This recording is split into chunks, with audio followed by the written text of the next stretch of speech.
고문이 특히 이제 물고문이나 전기고문 같은 경우에 굉장히 얼마나 괴롭냐면 이게 그냥 뭐 이렇게 너무 힘들어요, 괴로워요, 숨을 못 쉴 것 같아요, 이 정도의 그 괴로움이 아니라 김근태 씨가 나중에 이제 이 물고문과 전기고문을 당했을 때 그 기억, 이제 글로 표현해 놓은 게 있는데 제가 잠깐 읽어보면, 물고문이 밑바닥에 닿지 않는 수렁에 빠져 허우적거리며 질식해하는 것이라면, 전기고문은 불에 달구어 뜨거워진 인두로 지져서 바싹 말려 바스러뜨리고 둘둘 말아서 불에 튀기는 그런 것이었습니다. 고문자들의 목표는 나를 총체적인 혼란, 창란에 빠지게 만드는 것이었습니다. 미친 여자의 긴 머리카락이 얼굴을 온통 휘감고 그 희번덕거리는 눈동자가 내 눈 속으로 파고 들어오는 환상이 공포와 광란의 소용돌이로 닥쳐왔습니다. 이것은 슬픔이라든지 외로움이라든지 그런 종류의 것이 아니었습니다. 잔인한 파괴 그 자체였어요.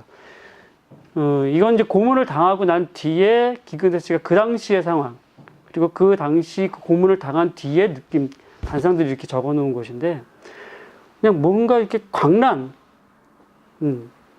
미친 것 같은 그런 광란의 그 시간들이었더라고는 걸 이제 표현을 했는데 굉장히 괴롭죠.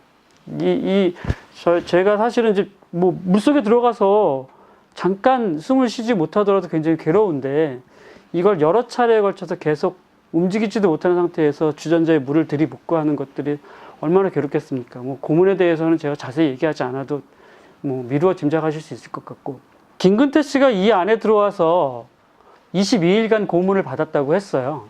그러면 김근태 씨가 왜 그렇게 오랫동안 고문을 당했을까 생각을 해보면, 이분이 이렇게 조직을 오랫동안 보유하기 위해서 오랫동안 이렇게 버텼나? 이런 생각이 들 수 있잖아요. 김근태 씨가 자백하는데 얼마나 걸리셨을 것 같아요? 만 하루가 안 걸렸어요. 네, 만 하루가 안 걸렸어요.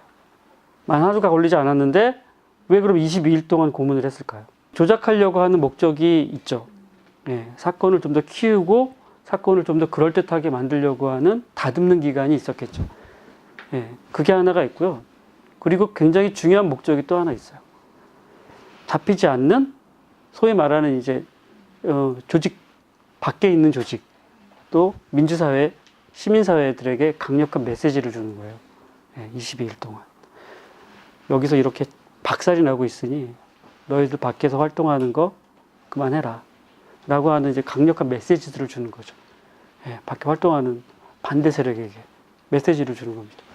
그리고 또 하나는 지금 이제 조작하고 했다라고 하는데, 조작을 하고 나서 그냥 기록으로만 남기는 게 아니라 22일 동안 끊임없는 학습이 되어야 돼요.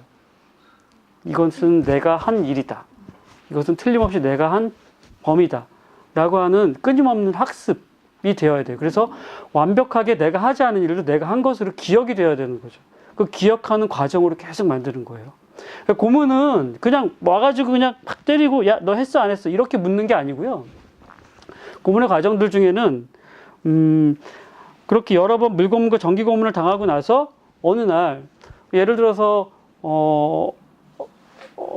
김용태 씨 강릉 삼척에 있었던 김용태 씨 납부거부의 예를 들면, 김용태 씨 같은 경우에는 이제 20일간 이렇게 고문을 당하고 나서 어느 날 밖에서 인권단체 변호사라고 하는 사람이 이렇게 들어왔대요.